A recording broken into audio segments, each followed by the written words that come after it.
Журналист Аркадий Бабченко. Привет, Аркадий. Всем привет, всем пис. Какой ты красивый, фон у тебя красивый, камера какая-то, наверное, качественная у тебя, с наводкой, с резкостью. Я тебе потом расскажу, как это делать. Хорошо. Вот. И не менее уважаемый, любимый мой друг и известнейший журналист, и заслуженно почитаемый умными людьми аналитик Роман Цымбалюк из Русского рейха. Привет, Рома. Привет, Аркадий. Привет, Айдер. Рад видеть вас, друзья. Но как-то вот сегодня у нас на троих такой пятничный, однако трезвый абсолютно и политический, и физический формат. Но на троих соображать нам будет, я думаю, очень интересно, и зрителям нашим тоже интересно, потому что тем накопилось полно. Аркадий мы вообще давно не слышали, если Роман периодически включался, то Аркадий давно не был в эфире. И первым делом, ну, многие твои читатели, зрители, которые скучают за тобой на АТР, спрашивают, что с тобой, что со здоровьем, как себя сейчас чувствуешь. Расскажи, пожалуйста, в двух словах, потому что ты попал в больницу, насколько мы все знаем. Да, восхитительно. Я себя чувствую. Ситуация абсолютно штатная. Чуть не помер, но опять не помер. В общем, воскрес. Все как обычно. Рассказывать особо ничего. То есть продолжаем как бы смазывать Абрамс, и капитан в порядке у нас. Да. Обязательно, обязательно. Ром, а расскажи-ка, пожалуйста, как у тебя дела в Русском рейхе, потому что ты единственный представитель в этом инопланетном пространстве, в этой вражеской для нас стране. Все в порядке, жив-здоров? Ну, как видишь, я не то что все в порядке, я даже тут на море, в районе Кубани, Ого. купаю детей и в меньшей степени как бы был включен в эти все политические дела, но, естественно, мы держим руку на пульсе. Ну, я поясню нашим зрителям, которые зададутся вопросом, почему украинские журналисты, патриоты Украины Роман Цымбалюк отдыхает в районе Кубани. Все потому, что покидать сейчас место работы, а местом работы Романа является тот самый Русский рейх, нельзя, потому что иначе потом его просто не впустят по коронавирусным делам, и он не сможет продолжать свою работу, которая страшно для нас важна. Это правда. Да, да. Поэтому я бы хотел даже вот, Ром, с тебя начать. Я тут накопировал твоих фейсбучных и ютубных всяких постов, да. И вообще тема Беларуси. Значит, хочу и Аркадий тоже твое внимание. То, что вот Роман задал вопрос Пескову, голосу Путина, про вот признаете ли вы там, ну я не знаю формулировку вопроса, но ответ Пескова Цымбалюку был такой: Лукашенко легитимный президент, но мы любим всех белорусов, даже тех, которые против Александра Георгиевича. То есть Путин миротворец такой, да, в белорусской истории. А еще сегодня пришла только что новость, я не знаю, видели ли вы ее, но я прочитал. Аркадий, особенно тебе, наверное, да, и Роме, тебе будет интересно. Опубликован где-то в недрах интернета манифест Белорусской повстанческой армии и Белорусской народной милиции, БПА, БНМ. Вы слышали про такое? Ну, тогда я позволю себе зачитать быстренько, потому что для меня это тоже была новость. Братья и сестры, никто из доброй семьи нашего мирного народа не желал насилия, и долгое время цветами и женскими объятиями мы хотели смягчить подлые сердца врагов нашего добросердечного народа, карателей режима кровавого Лукашенко. Белорусская повстанческая армия БПА готова начать активную вооруженную борьбу и дает вооруженным формированиям подконтрольных узурпатору мятежнику Лукашенко 48 часов с момента опубликования на то, чтобы прекратить насилие в отношении мирных протестующих, арестовать хунту руководителей вооруженного мятежа против белорусского народа во главе с Лукашенко, немедленно восстановить конституционный порядок. В противном случае вы являетесь подбороспособником уголовных преступников, будете уничтожаться как незаконные вооруженные формирования, бандформирования. Лица и имена карателей известны всему народу Беларуси. Отдельные ячейки БПА приступят к военному уничтожению карателей, говорится в этом обращении. На нашей стороне закон, на нашей стороне право и дух наших дедов и прадедов, партизан Беларуси, громивших гитлеровских и сталинских фашистов. Наш символ — ночной боевой черный кот и черная кошка. Не знаю, может это... Не знаю, никак реагировать. Каждый из нас, кто погибнет там в борьбе с карателем, станет героем. Восстановление конституционного строя, все дочитывать не буду. Если после краха режима Лукашенко и восстановления законного конституционного порядка Светлана Георгиевна Тихановская по какой-либо причине не сможет вернуться в РБ и приступить к исполнению обязанностей президента, вместе с остальными демократическими объединениями Республики Беларусь сформирует временное правительство для обеспечения проведения свободных выборов РБ на всех уровнях. Один боец БПА уже армия, его дух вмещает в себя дух всех патриотов Беларуси. Живе Беларусь, за вашу и нашу свободу. Центральный штаб БПА, сентябрь 2020 года. Время и дата публикования 25 сентября и так далее. Ну что, как вам новость? И верите ли вы в нее? Кто начнет? Я, кстати говоря, верю абсолютно, но у меня стопроцентное дежавю. У меня вот дежавю началось, когда в Беларуси был создан Координационный совет оппозиции. У меня от самого вот этого названия Координационный совет оппозиции уже начало тошнить. И дальше вот я прям... Я ж чуть не вошел в Координационный совет оппозиции России. У меня там 2 голосов не хватило. Я с дуру даже туда баллотировался. Здесь я гляжу все то же самое. Люди в президиуме. Там, по-моему, вообще один Олесь Галя. Что-то у нас Аркадий подвис. К диссидентству, а остальные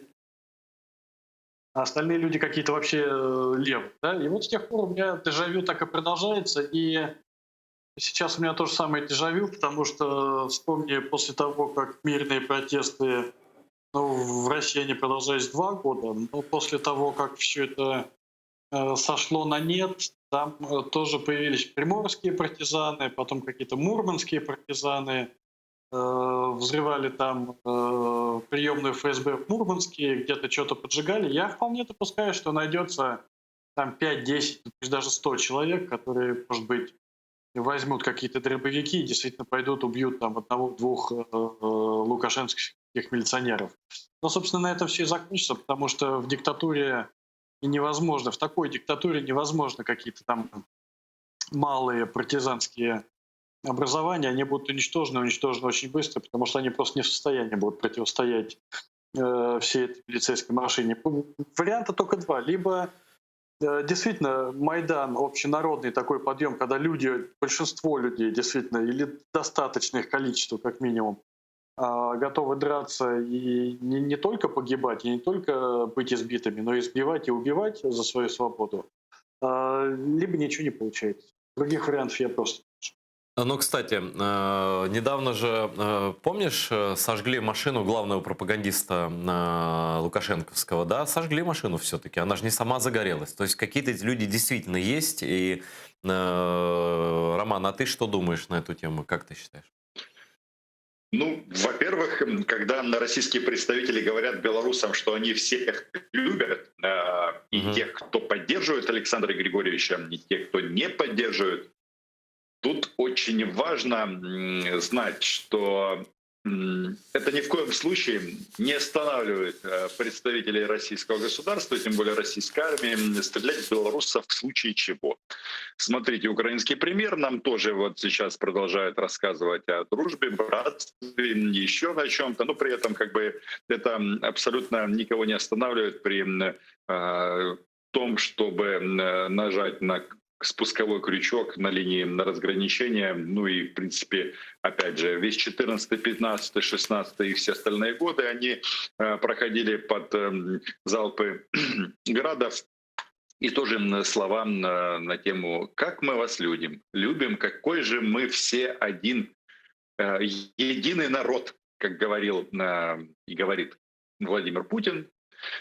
Белорусам тут нужно быть очень внимательными, потому что их тоже называют одним народом, а это значит, что можно принимать вот те меры военного характера, которые были приняты против нас. Теперь, что касается вот этого заявления, которое ты зачитал, я не знаю, знаешь, как в сети анонимок очень много, но чтобы, я буду солидарен с Аркадием, чтобы противостоять такой мощной системе, причем уже, я так понимаю, отчасти российской, это должно быть всенародное восстание с четкими целями и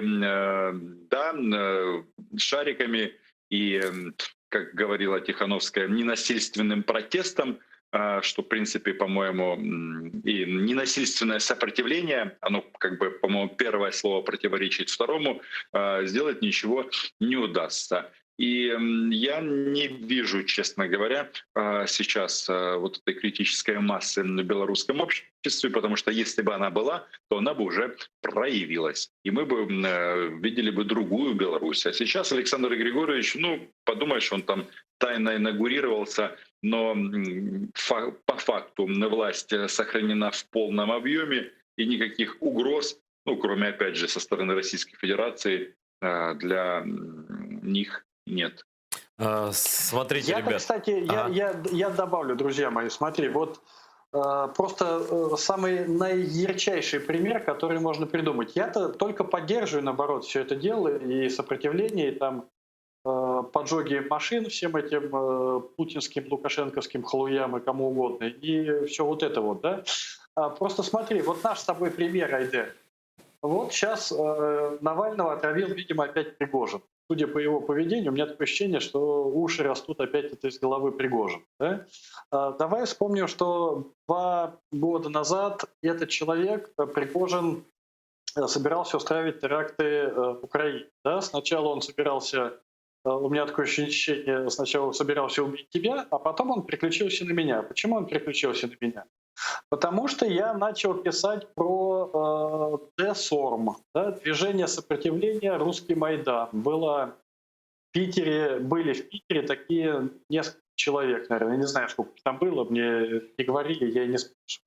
Но они действительно, они поджигали вот то, что поджигали Реафан несколько раз, то, что подожгли Ольгина, то, что там разносили какие-то, подожгли музей Новороссии.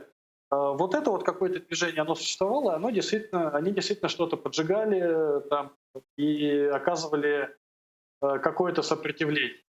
Но результат каков? Я, слава богу, хоть и живой, но в беженстве, 3 из тех, кто, я уж не знаю, имеют они какое-то отношение или не имеют, но сказано, что вот это они назначены поджигателями, они оказались в тюрьме, и, собственно говоря, все закончилось. Поэтому я-то, может быть, обеими руками за, но я хотел бы сказать, что, братцы, и если кто вот это вот все распространяет, если вы это все на полном серьезе, то вы как-то будете тогда, наверное, осторожнее, что ли. Потому что вычислят и посадят вас, действительно быстро. Смотрите, ребят, в этом заявлении, до конца я его не дочитал, он довольно длинное, написано, в частности, во-первых, они признают президентом избранным Светлану Тихановскую, а заканчивается обращение такими словами: «Мы не имеем отношения к мирным протестующим, но за насилие карателей в отношении мирных протестующих будем карать смертью». Так написано. Но они же признают Тихановскую законно избранным президентом, да, вот. Но при этом сама Тихановская, как мы понимаем, выступает до сих пор за посредничество Путина. И как бы вот вслед за этим заявлением не последовало, знаете, как, так бывает. Во-первых, она почему-то, Тихановская, отказалась сегодня, я смотрел ее обращение, ей же предложили народную инаугурацию, там она выпустила, не буду цитировать, но смысл такой ее заявления, что не надо, это спасибо вам, за уважение и поддержку, но инаугурацию мы сделаем официальную, когда мы победим, когда там, вот это все уже, режим падет и так далее. То есть народной инаугурации не будет, как не было инаугурации в Литве. Конечно, ты, по-моему, писал, Аркадий, предлагал в Литве провести инаугурацию сразу после выборов, да, опередив Лукашенко. Сейчас народная инаугурация предложена тоже, она как бы скромно отказывается, такая скромная дама в стороночке стоит. Сейчас она прочитает это и начнет, наверное, говорить, что мы ничего не имеем общего с террористами. У меня есть такое подозрение. Как ты думаешь, Ром и Аркадий? Да, я почти уверен, кстати, что так и будет, что они будут названы провокаторами. Опять же дежавю, да? Опять же, если вспоминать то, что там было 12 лет назад, так самый главный провокатор это был Бабченко. Бабченко там хотел крови, понимаешь? Не Путин, а Бабченко. И эти люди, конечно же, из этой же серии, но слушай, во-первых, от Тихановской нельзя многого ожидать. Да? Это человек, которого вынесло наверх совершенно случайно, и он к тому месту, которое он занимает, он, в принципе, не имеет никакого отношения. Аркадий, она там просто оказалась. Да? Поэтому и много требовать от нее нельзя, во-первых. Во-вторых, она сыграла свою роль. Она выполнила свою роль аккумулятора протеста, была этой кумулятивной струей на этих выборах. Она свое дело сделала. Дальше, в принципе, от нее уже ничего не зависит. Дальше зависит, конечно, от белорусского народа, если он осознает себя как субъект. Больше ни от кого ни от чего зависит. Ну да, тогда в таком случае нужно действительно, как тут написано, временное правительство создавать, передавать полномочия, там какой-то не коалиционный совет оппозиции, а реально временное или какое переходное правительство. Но мы к этому, может быть, вернемся. Я сейчас хочу показать один сюжет про друзей и братьев, которые уже приехали вооруженные в Беларусь. Значит, идут сейчас конкретно учения «Славянское братство». Ну, знаем, что делают с братьями русские потом. Вот, и предлагаю посмотреть этот сюжет. И попрошу тогда Романа Цымбалюка прокомментировать, как мы с Аркадием это не видим, как подают тему Беларуси в пропагандистских СМИ Кремля, из чего многое становится понятным. По крайней мере, может предположить их дальнейшие, спрогнозировать дальнейшие действия в отношении этой страны. Сотні бронемашин, вертольоти та парашутисти. В 70 кілометрах від українського кордону тривають спільні російсько-білоруські навчання «Слов'янське братство» за участю псковських десантників. Це той самий підрозділ, чиїх бійців брали в полон українські військові на Донбасі. За легендою маневрів, їх ворог захопив єдине джерело води регіону. А ті вчаться форсувати річки та десантуватися, щоб взяти під контроль цей водний вузол. Натяк зрозумілий. Загарбаний Крим і військові бази окупантів повільно вмиратимуть без Дніпровської води. За 6 років війни Росія намагалася підкупити українську владу та маніпулювати дипломатичними процедурами. Зараз розглядає можливість силою захопити Кримський канал, кажуть у розвідці. А позиція України незмінна. Воду отримає тільки вільний український Крим. Владислав Стужук, Заман, АТР. Ну вот какие комплексные учения, и место символичное, и тема учений. Роман, комментируй, что там русские говорят в своих безумных спичах на своих телешоу и прочих. Во-первых, у них там несколько таких сценариев, и один из них, кроме вот который мы только что услышали, это борьба за воду, они еще занимаются блокированием и уничтожением незаконных вооруженных формирований, которые захватили власть на какой-то территории, ну в данном случае Республики Беларусь. Это, я так понимаю, как раз привет и партизанам, и Тихановской, и всем остальным.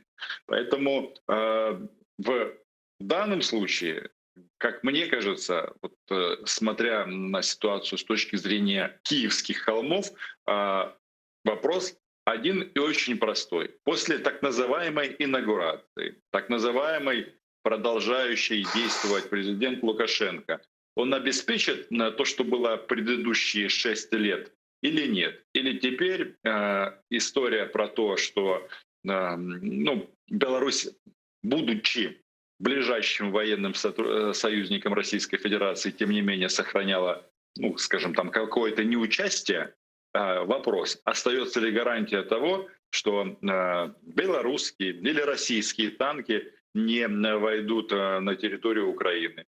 Как я вот недавно слушал прекрасный спич Владимира Жириновского, кто-то называет его дурачком и там, каким-то экстравагантным человеком, но вещи, которые он озвучивает, они очень часто сбываются, и вряд ли он об этом говорит просто так. И прямым текстом нам говорят о том, что нужно отправить белорусов, чтобы таким образом как бы он доказал Лукашенко не то преданность, не то еще что-то Путину. Ну и, естественно, кого будут белорусы преследовать? Правильно, они будут преследовать незаконные вооруженные формирования, которые вторглись в Беларусь. При этом он тут же добавляет, что понятно, что никто вторгаться в Беларусь не будет, а в этой группе, которая будет их преследовать и зайдет в Сумскую, Черниговскую область, конечно же, будут россияне. То есть методы, я не знаю, возможно, это какая-то секретная страничка российского плана нападения на Украину, которую дали почитать Жириновскому, а он все проболтал. Но методы, которые предлагают, которые они обсуждают публично, это же все уже было. И вот это, мне кажется, самое главное. И тут вопрос стоит, опять же, уже следующий, как на это реагировать. И, мне кажется, это только искать помощь и поддержку у западных союзников. И главное, продолжать интеграцию в НАТО. Потому что, опять же, вот эти вот товарищи, которые обслуживают кума Путина в Украине, они почему-то все сейчас очень при виде, вот, соответственно, украино-натовских учений, почему-то все возбудились и орут, что вот нам не надо в НАТО, потому что, я не знаю, там дальше приводятся самые безумные версии, но практика и жизнь показала, что на нас напали как раз, когда мы были не членом этого альянса. И тот же Жириновский, кстати, он говорит, что да, можно заходить и в Черниговскую, и в Сумскую область. Почему? Потому что Украина не член НАТО. Ну, Вот Жерик всю контору, как всегда, спалил. Собственно, ничего нового, но как бы все реальнее, действительно, уже совместной армии и так далее, и так далее. Я хочу закрыть как бы белорусскую тему вопросом к нашему деду Ванге, как и многие неофициально называют Аркадий Бабченко, и он, по-моему, сам себе это все придумал, но очень точно. Но что дед Ванга, Аркадий, дед Аркадий Ванга, скажи, пожалуйста, чем закончится история в Беларуси? Я тебе могу сказать совершенно... Да, про деда Ванга, конечно, я сам придумал. Прикольно звучит. Я тебе могу сказать совершенно точно, что там будет дальше. Дальше там будет ровно то же, что в России, да, потому что Лукашенко... Ну, я думаю, что Лукашенко у власти удержится. Ему совершенно не интересует его ни рейтинг, ни электоральный вариант, результат, ни электорат, потому что на это ему вообще плевать, он их будет подделать как хочет. Хуже того, его не интересует теперь экономика, потому что Беларусь будет теперь сидеть напрямую на подсосе у России, и деньги он будет получать теперь от Путина, поэтому экономика его тоже не интересует. Единственное, что его может интересовать, это контроль над силовыми институтами, а он их контролирует. Все-таки и МВД, и армию, контроль над ними он удержал. А дальше будет происходить то, что происходило в России, когда Владимир Путин понял, что для него значит Росгвардия и армия, и году как раз вот в 2012-м поднял им зарплаты просто кратно, просто в несколько раз. Кстати говоря, да. Вот Лукашенко сейчас то же самое сделает, поднимет зарплаты силовикам, поднимет зарплаты армии, и он получит на свою сторону класс людей, которые действительно будут готовы воевать как за него, так и выполнять российские приказы, в том числе озвученные безумным Жириком, о чем нам сейчас сказал Рома. Поэтому если Владимир Владимирович не будет торопиться, то у него в Беларуси все сложится, в общем-то, хорошо. Понятно, что Лукашенко — это уже фигура, в общем-то, прошлого, что он пробудет еще полтора года, 2 года, а дальше его Путин сам уберет, потому что этот гауляр ему уже не нужен, он поставит на его место что-то более адекватное. Но если не будет торопиться, то да, он может дать ему возможность провести все эти реформы, и тогда у него будет складываться все хорошо, и тогда для Украины будут действительно большие проблемы, потому что будем окружены, конечно, с 3 сторон вот всей этой безумной ордой с войсками с 3 сторон границы. И это здорово, что Аспрей летали над Киевом, и британцы парашютировались под Крымом. Но, черт возьми, все-таки у меня есть сильные сомнения, что Британия или Штаты, что Трамп начнет войну против России за Крым, против ядерной державы. Он против Ким Чен Ына послал авианосец и тут же развернул. Да? Против Путина-то я сильно сомневаюсь. А уж в Британии, кажется, социалисты сожрут парламент сразу за такие дела. Военная помощь, безусловно, будет, но я бы тоже особо розовыми глазами-то на Британию с США не смотрел. Ну, тут трудно не согласиться, да. Уж если Будапештский меморандум был использован Обамой по назначению бумаги, а не содержания текста, который на бумаге написан, что тут говорить? Я хочу повернуться немножко к Украине и, кстати, сказать, что и от Беларуси перейти таким образом, что, на мой взгляд, очень четкая, классная позиция украинская, абсолютно четкая в режиме европейского неприятия. То есть Украина не признает Лукашенко президентом Беларуси, как и большинство европейских, США и так далее.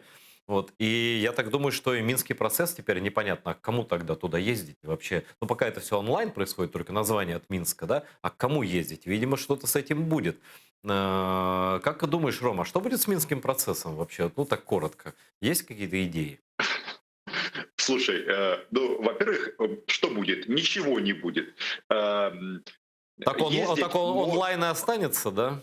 Можно, я думаю, что это оптимальный вариант, который устроил бы украинскую сторону полностью, потому что видеть эти отвратительные морды российских гауляйтеров, то, по-моему, это намного легче терпеть по скайпу, потому что даже наши старцы, основатели независимой Украины 91 года, даже они после общения с этими товарищами начинают фонтанировать такими идеями, что как бы пообщались там несколько раундов, и вот эти вот бредни, которые они транслировали до этого, они как-то сразу трансформировались, потому что там, ну, как бы вот эта вот российская гопота, она, ну, без вот этого пиетета относится к ним, и, понятно, от них требуют чего просто сдать им государство Украины. Слава богу, у них и полномочий на это сейчас нет, потому что за все отвечает Зеленский. А по поводу минского формата, ну, слушай, 6 лет это длится. Где это будет происходить, не имеет никакого значения. Почему сейчас звучат такие разговоры перенести эту площадку из Минска, допустим, в Вену или в Швецию куда-нибудь, а россияне автоматически против. Потому что они прекрасно знают, что гауляйтерам никто не даст визу. А они хотят для того, чтобы как бы делать вид, что их там нет. Потому что я до сих пор удивляюсь, как некоторые российские органы, они, знаешь, как расшифровывают трехстороннюю контактную группу? Они ее расшифровывают Украина, Луганда и Луганда, как бы. Хотя, ну, как мне кажется, ну, если Следственный комитет, который против нас расследует какие-то уголовные дела, в своих официальных релизах это пишет, то, ну, то, что они могут не разбираться в этом, неважно. Но они транслируют то, что они хотят видеть. Ну и поэтому вопрос стоит в том, что если, соответственно, это будет в Вене, то действительно трехсторонняя контактная группа будет выполнять свою миссию. ОБСЕ, Украина и Россия, где можно найти, если хотеть, какое-то решение этой проблемы. Но никто этого не хочет. В части России у них цели неизменны с 2014 года. Они хотят предложить Украине федерализацию со всеми вытекающими последствиями, а для тех дебилов, которые думают, что не все так однозначно в нашей стране, есть пример. Опять же, оккупированный восток Украины, где теперь есть граница между Луганском и Донецком, освобожденных от Украины. Ну вот и все. Красиво как ты все расписал. Я хочу обратить ваше внимание, все мы как журналисты-скептики, безусловно, да, по отношению к любой власти и к нынешней украинской в том числе, но что-то есть, у меня есть такое ощущение сложилось в последнее время, что действительно то, что ты говоришь про Минский процесс, эти пляски надоели и Зеленскому, и даже эти переговорщики уже там просят, ну, престарелые просят извинения, конкретно Фокин имею в виду, там, за то, что назвал повстанцами кого-то. И вообще риторика как-то, какие-то надежды на мир спадают. Зеленский заявляет про шантаж со стороны России, и он говорит об этом мировому сообществу. И понятно, какой шантаж. То есть, видимо, они ну, я предположить могу, видимо, они шантажируют обменом политзаключенными и террористами с их стороны, которые тут, значит, и требует политических уступок. Каких можем только догадываться, там вот федерализация, изменение закона, может вода в Крым, там черт его знает, что там под ковром творится, но как-то я чувствую, что по выступлениям Зеленского, давайте вот послушаем, значит, два куска, и это тоже, на мой взгляд, важно отметить. Вот первый кусок — это ну, про шантаж, про Вторую мировую войну, про повторение пройденного. Ну, просто отлично, да? Все то же самое, что, Аркадий, ты говоришь, что Роман говорит, что я говорю, что это Путин — это четкое повторение русский рейх, только вот не упомянут в этом, а так все одно и то же, да? Я был очень доволен этим выступлением. Но, кроме того, вот два подряд давайте синхронно послушаем про международную платформу для деоккупации Крыма и про усовершенствование механизма ООН. То есть Зеленский предложил реформировать ООН, с трибуны же ООН. Давайте послушаем, обсудим. Користуючись нагодою, хочу запросити наших друзів до участі у створенні міжнародної кримської платформи з метою спільних дій задля захисту прав кримчан та деокупації півострова. А також я закликаю підтримати оновлену резолюцію «Ситуація з правами людини в Автономній Республіці Крим та місті Севастополі, Україна», яка буде винесена на розгляд Генеральної асамблеї до кінця цього року. Впевнений, що у відновленні суверенітету та територіальної цілісності України, а з нею і авторитету міжнародного права, важливу роль має відігравати саме ООН. Для цього слід вдосконалювати існуючі механізми. Неприпустимо, коли суверенітет незалежної держави порушує один з постійних членів Ради безпеки ООН. Це остаточно доводить механізми зразка 1945 року, сьогодні працюють не до кінця.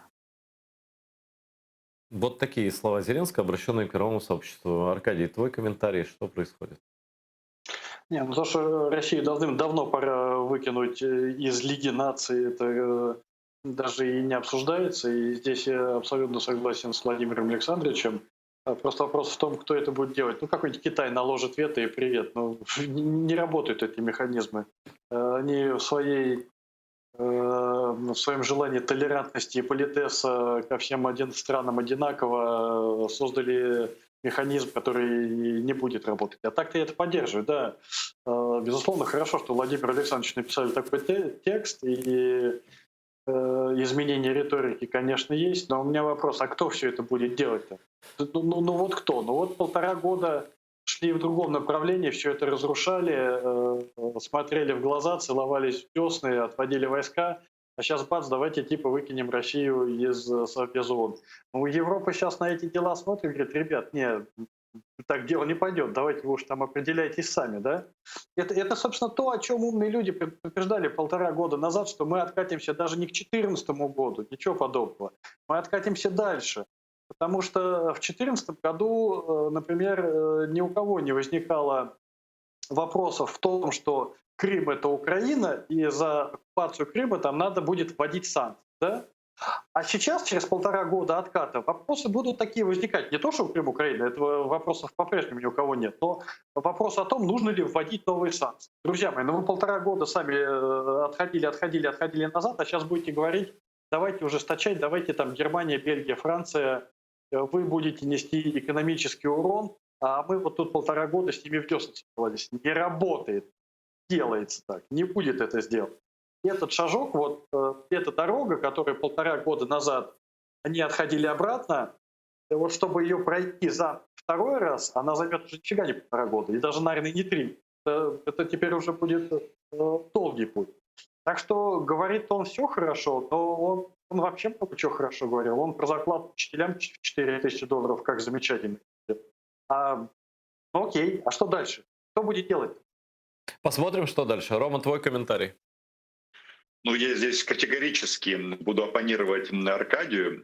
Во-первых, если мы говорим об организации ООН и заявлении президента, ну, в первую очередь это ориентировано на внутреннюю аудиторию. Этот механизм ООН, когда речь идет о постоянных членах Совета Безопасности, он бесполезен и работать не может, потому что согласно действиям и правилам ООН реформировать эту организацию можно только в том случае, если все 5 постоянных членов Совета Безопасности согласятся на такую реформу.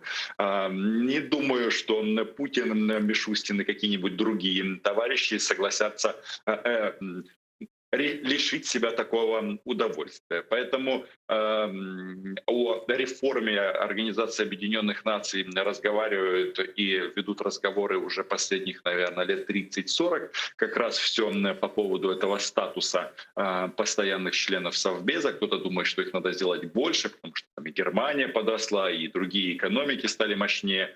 Но разговоров этих было много и будет еще много. Такие организации, как ООН, они созданы по результатам Второй мировой войны. Как вот Аркадий заметил, Лига наций была создана по результатам Первой мировой войны, и следующая международная организация, если она будет создана, соответственно, по результатам Третьей мировой войны. Ну, надеюсь, что мы как бы до этого не дойдем, потому что нам будет сложно потом это обсуждать. И, возможно, не будет как бы скайпа, и вообще не будет какой-то такой простой коммуникации. Теперь, что касается опять буду оппонировать Аркадию, раз мы собрались сообразить на троих, я не персонализировал бы здесь это в качестве, ну, как бы, если ты говоришь про историю 1,5 года назад, соответственно, говоришь ты про Петра Алексеевича. Набор инструментов у президента Украины, независимо от того, какая у него фамилия, он тот же. Никаких разговоров сейчас и последние годы о снятии санкций с Россией нет. Вопрос, наоборот, стоит о том, чтобы эти санкции ужесточить. И кто-то скажет, что там сейчас по поводу Навального говорят, до этого вмешательства в выборы, но тренд, он все равно задан. Он говорит о том, что отката назад на Западе не будет. Вопрос только в том, что, но если бы они хотели как бы наказать Россию, есть один прекрасный способ ввести лагерное нефтегазовое эмбарго против российского. Роман, я когда поднимаю палец вверх, это значит у нас телефонный звонок в студию. Здравствуйте, вы в прямом эфире. Говорите, кто вы, откуда, задавайте вопрос нашим гостям. Добрый вечер, Игорь Степанович, Киев. Я хочу поблагодарить Романа, который очень нормально оценивает ситуацию. Я не сторонник, сразу скажу, нашего президента, но все даже его самые большие оппоненты оценили его выступление первое и перед этим только позитивно. Так что я бы просил Аркадия Бабченко, не опускайтесь так низко, не вспоминайте эти 4000, это не он обещал. Там был разговор, и ляпнул кто-то, и вот уже год оно гуляет. Но это не у вас не тот же уровень, Аркадий. А вопрос у меня такой. Я бы хотел услышать, вот после Второй мировой войны 3 было, значит, члена Украины, ООН избрано: Украина, Белоруссия и Союзный. Может быть, как-то поставить вопрос, чтобы действительно, как вы правильно сказали, что надо что-то делать с этими 5, чтобы убрать их не вот это вето безапелляционное. Но, может быть, надо поднять вопрос и насчет других, чтобы то ли расширить это, вот, то ли голосование, чтобы не 5 было блокирующих, а было 10, 15, в том числе и Украина. Понимаете, вот в этом плане, как вы видите реорганизацию, и действительно, как вы ставите правильный вопрос, а кто же может ее инициировать? Ну, не надо ждать, правильно заметил, Третьей мировой, действительно. Спасибо.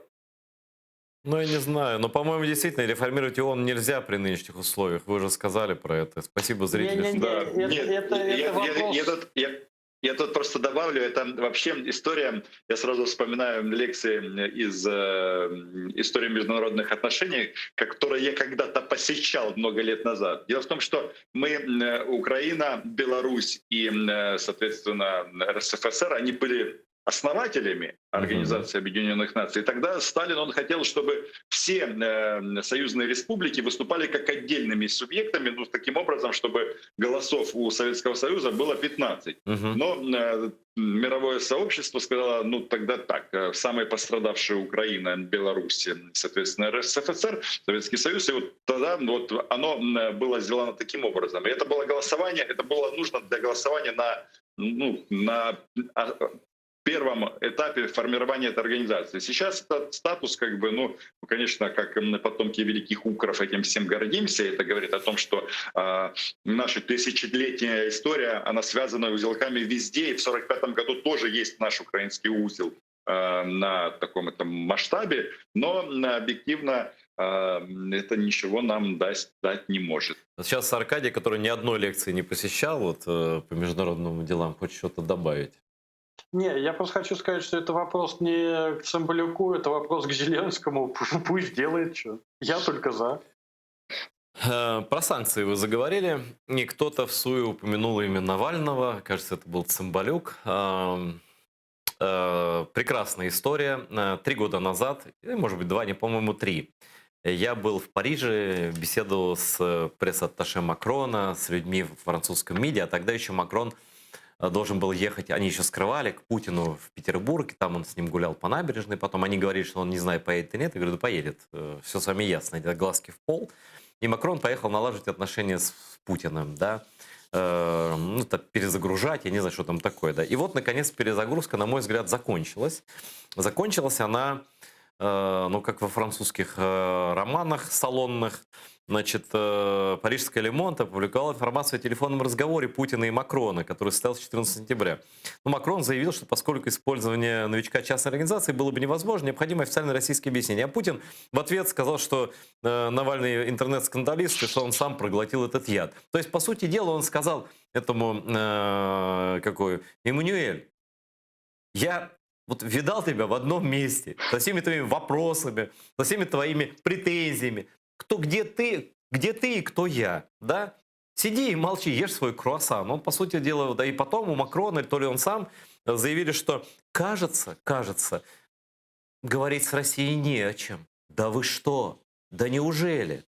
А теперь послушаем, значит, Навального про эту версию, что он написал у себя, ну, наверное, сам написал у себя где-то там в Фейсбуке, в Твиттере, в Инстаграме, и потом обсудим, что же может быть последствиями этого покушения, как говорится, на Навального.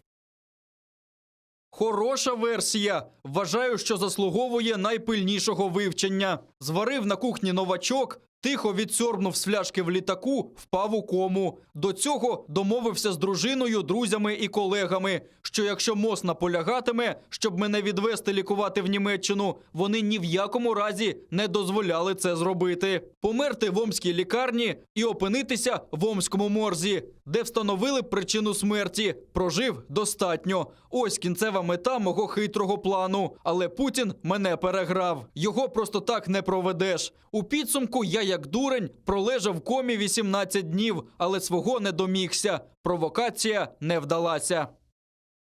Аркадий, что это за история, чем она закончится? Знаешь, что мне еще удивительно? И потом Роман тоже на эту же тему выскажись, пожалуйста, потому что ты изнутри Мордора на это все смотришь. Вот во всех своих вот этих постах после комы Навальный не упоминает имени Путина, по-моему, ни разу, или это как-то так упоминает, да, не критикует как бы российский режим, не призывает ни к каким санкциям, хотя там идет речь о Северном потоке-2, и вообще ведет себя как обыватель, ну, который попал, ну, скажем, в автокатастрофу там, или какую-то такую историю, да, тяжелую жизненную с точки зрения здоровья, но политически он практически это не оценивает, ну, как бы, если бы меня пытались отравить, я так вот выжил, да, но я бы, наверное, показал, я думаю, Аркадий тоже, он говорил, он после того, как воскрес, он там что-то нелицеприятное, по-моему, говорил в адрес тех людей, которые мечтали увидеть его в гробу и белых тапках, да, а тут какая-то странная, на мой взгляд, реакция, может, не странная, чем она обусловлена, возвращением в Россию, желанием вернуться, не вернуться, вообще, что будет дальше с Навальным и будут ли какие-то санкции или хотя бы это сыграет для сохранения нынешних? Что думаешь, Аркадий? Ну, я понятия не имею. Слушай, а когда он вообще по-другому-то себя вел? Когда он хоть раз призывал там, к санкциям или к чему-то еще? Ну, Никогда. Но просто смотри, человека пытались убить. И как понятно, вроде как не жена, как он говорит. И не сам он себя пытался убить. Но логика такая. Меня пытались убить. Вот ты после своего воскресения, в кавычках, да, ты же все, что думал, сказал про эту власть, про эту страну. Тут реакция совершенно другая. Как будто, вот, хотя твоя смерть была не настоящей, да, а его как бы, ну вот почти настоящая. А реакция вообще зеркальная, какой-то перевернутый мир. На ненастоящую смерть реакция серьезная, на настоящую почти смерть, да, ну, значит, вероятность смерти, реакция такая лирическая. Я ничего не понимаю, извини. Может, ты понимаешь? Ну, человек уже год как разрешили выезжать из страны, и за все это время он не съездил ни в ПАСЕ, ни в ООН, никуда, нигде не выступил, ничего не сказал, ни хотя бы даже там не похлопал никому, да. Мгм. Поэтому Алексей Анатольевич ведет себя абсолютно как Алексей Анатольевич, и ничего здесь сверхъестественного нету. Я думаю, что и дальше все закончится тем же, что будут домики для уточек и так далее и тому подобное. Но, смотри, что я тебе хочу сказать. Я вот, когда прочитал его пост предыдущий про то, как Юлия сидела с ним и спасала его, да, и это впервые я прочитал пост взрослого мужчины. Вот не всю его инфантильную херню, прошу прощения, чушь, которую вот он там писал про расследования, про шарики, про лабудень всякую. А здесь я вижу, что пишет действительно взрослый мужик, который на 7-м году войны, от которой он закрывался как только мог, всеми руками, ногами, глазами, лишь бы только не видеть, лишь бы только писать про домик для уточки, человек так и столкнулся со смертью и что-то начал понимать и про смерть, и про жизнь, и про любовь. Да? То есть то, с чем 40 миллионов украинцев столкнулись 7 лет назад, вот человека сейчас догнало, и он что-то там понимать начал.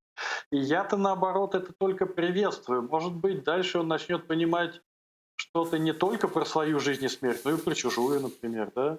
Не только про свою свободу, но и про свободу других людей. Так что каждый к прозрению идет своим путем. Дай бог, может быть, это и есть тот путь Алексея Анатольевича. Но я додам тебе еще один вопрос. А может ли быть такое, что он сейчас вернется и все продолжит то же самое? Да? Ну, как будто ничего не случилось, расследование идет, Запад не верит и так далее, и так далее. Но Навальный продолжает не обращать внимания на Украину, на Крым, не призывать никаким санкциям. Вот, и как бы возвращается, ну, почистили организм, и человек вернулся на рабочее место на свое. Ну, я думаю, что так и будет. А что думает Роман Цымбалюк? Ну, знаете, друзья, продолжаем соображать на троих. Вы слишком давно уехали из России. О, я ждал этого, я ждал. Вот, от москаля я ждал этого, да, И конечно. вас просто... Вы размышляете со всеми другими категориями. Категориями, вот то, что называется оппозиция западного образца, которая на что-то влияет, которая может получить власть или еще что-то. Но вы требуете от них, от людей с российским паспортом, которые хотят быть в российской политике, чтобы они перестали поддерживать действующую власть в главных вопросах. Потому что, если ты это делаешь, ты становишься в России уголовным преступником. Мгм. Все, что ты озвучил, это дорога, на обочину в маргинез в российской политике. Потому что даже те, кто против Путина, кто тебе сказал, что они против Крыма. Я с такими людьми частенько встречаюсь, которые говорят, даже на тех же акциях, которые организовывал раньше Алексей Навальный, давно уже не организовывал, то там был вопрос наш, какой? Мы же всегда задаем проверочный вопрос. А чей Крым? А там ребята грамотные, потому что политически подкованные, они всегда говорили, это не предмет для обсуждения на этом мероприятии. Просто, понимаешь, вот все, кто является гражданами Украины и поддерживает искренне Украину, Аркадий, это я про тебя, нужно просто прийти к простому выводу, к которому я пришел очень и очень давно. Для Украины нет хороших русских, нет хороших россиян. Точка. Маленькая ремарочка важная, когда это касается политики. Потому что если речь идет о российской политике с Навальным, без Навального, с Путиным или без, этот каток можно остановить только примерно так, как показывали наши военные во время учений и показывают на линии фронта сейчас. Вот и все. И если ты будешь не будешь предаваться, обижаться, расстраиваться по поводу того, что Крым не бутерброд, он говорит, просто этот человек, он представляет вражеское государство, пытается каким-то образом встроиться в ту политику. Я, если честно, поддерживаю все чаяния Навального, потому что у него поддержка, возможно, от этого вырастет в России. Естественно, если он будет претендовать на власть, или его посадят или в тюрьму, или вышлют, или убьют. как бы никто ему это не даст. Но смысл в том, что как бы он, по сути, остался последний, кто ну, да, неэффективно, бесперспективно, но говорит, что там, ну да, они там бюджет воруют, ай-яй-яй. Но не надо думать, что кто-то скажет, что убивать граждан в других странах — это нехорошо. Я не думаю, что так далеко зайдет. Мы-то вот с Айдером-то все это как раз давно поняли, поэтому и уехали, потому что там перспектив нет. Просто тогда вопрос, ну а нам с тобой какая разница, Ром? Ну, будет Путин, будет Навальный вместо него. Ну, что один за Великую Россию, что другой за Великую Россию. Ну, нам-то что-то. Перейдем. Подожди, нам что есть, потому что, как бы, понимаешь, у нас же вот в Украине, я просто удивляюсь, почему люди, которые считают, что любой россиянин, который против Путина, то он за здравый смысл, за мир и за Украину. Я знаю просто безумное количество людей, которые там, ну, например, партия Лимонова покойного. Ой, Они господи, ты еще до Лимонова сейчас этот гроб переворачиваешь. Нет, Подожди, дело не в надо этом. Лимонова. Дело в том, что люди, которые Навального выступают... Леонид Волков, пожалуйста, который продвигал умным голосованием вот этого дебила, который там с Гиркиным в десны целуется и говорит, что Ну, надо так- всех бандеровцев. Вот я об этом и говорю, что люди, которые на митинги выходили, кричали, что Путин вор, кричали, что Путин раз, два, три, Путин уходи, кричали, что мы тут власть. Но когда начался 2014 год, они схватили путинские автоматы и поскакали убивать граждан Украины, понимаешь? Вот и все. И когда мы это все, что мы делаем сейчас, обсуждаем, это очень важно, потому что любой, вдруг Зеленский посмотрит наш эфир и подумает, ну вот эти парохоботы, бляха, собрались, и тут... Так, осторожнее на поворотах, пожалуйста. Да. Обсуждают. Но о чем мы говорим? Что, ну, только вооруженные силы Украины могут сохранить украинское государство. Точка. Ну и понятно, что смотреть на, когда ты стоишь за щитом украинской армии, смотреть, как там травят Навального, как он выздоравливает, ну это безопасно, и это интересно. Остается у нас буквально 4-3 минуты, после чего я безжалостно буду вынужден с вами расстаться. Смотрите, вот сейчас в Крыму нет воды. Казалось бы, даже и лето такое, да, как говорят, нормальное с дождями. Но воды нигде нет. Выпили воду, да. И Крымское радио сообщает, например, вот у меня друг слушает, о 3 миллионах жителей Крыма. Хотя до начала оккупации, ну, там, по-моему, чуть больше 2 миллионов показывал, да. То есть, если это правда хотя бы даже наполовину, это огромная нагрузка. Плюс армия, плюс все эти сооружения, базы и прочее, прочее, прочее. И из кранов полились фекалии. Мы видим кучу этих кадров. Льются фекалии, как сказать, из гавани. Вот, ну, как-то так, да? Вот я бы хотел, чтобы Аркадий со свойственным ему человеколюбием прокомментировал этот факт. Я думаю, они будут ухудшать ситуацию, чтобы в Крыму действительно началась гуманитарная катастрофа, чтобы действительно начали умирать люди, чтобы принудить мировое сообщество на волне толерантности и человеколюбия заставить Украину дать ходу в Крым. Мне кажется, это их стратегия вообще. Ах, вот так. Мне кажется, это их осознанный выбор, да. То есть они будут делать чем хуже, тем лучше, чтобы нагибать Украину, пытаться заставить ее все-таки открыть канал, да? Но мне кажется, да.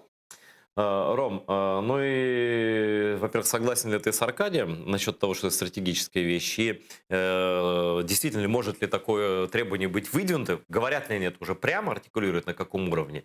И может ли оно быть выполнено с твоей точки зрения? И у нас остается 2 минуты. Ну, практически твой ответ и все. Первое. Воду не давать ни в коем случае. Если проблемы и гуманитарная катастрофа, вода только бутылированная для того, чтобы спасти жизнь человека. Точка. Если товарищи, которые оккупировали украинский Крым, слишком переживают по этому поводу, что там воды нету, пусть сначала решат проблему с водой, например, в таком городе, как Геленджик. Я даже готов вместе российском городе взяться с Марией Захаровой за руки и отправиться в ООН, добиваться выполнения прав человека. вот сначала решим эти проблемы, а потом будем разговаривать о оккупированных территориях. Я представил тебя... Бутилированная вода у нас, возможно, с такими надписями, там, логотип АТР, Крымцы, Украина. И все это мы отправляем туда, чтобы люди не страдали от жажды. Потому что если ты действительно хочешь пить, то ты будешь пить воду из бутылки, на которой написано «Крым — это Украина». Гениально. Рома, я, правда, представил себя в ужасе за руку по Геленджику, гуляющим с Марией Захаровой. Я понял, что без бутылки воды, мне кажется, тут без бутылки не воды, тут это просто физически невозможно. Это было мое оценочное суждение. И последний вопрос на 5 секунд Аркадию. Что, Аркадий, соскучился по каналу АТР или нет? Я безумно соскучился и по ТЭРе, по Крыму, господи, по Украине, по Киеву. Жду не дождусь. И мы тебя ждем, не дождемся, но надеюсь, что дождемся. Спасибо всем, кто нас смотрел. Спасибо Роме Цымбалюку, спасибо Аркадию Бабченко. Это был прекрасный пятничный вечер с телеканалом АТР. Смотрите нас всегда. До следующей информационной недели. Всего доброго.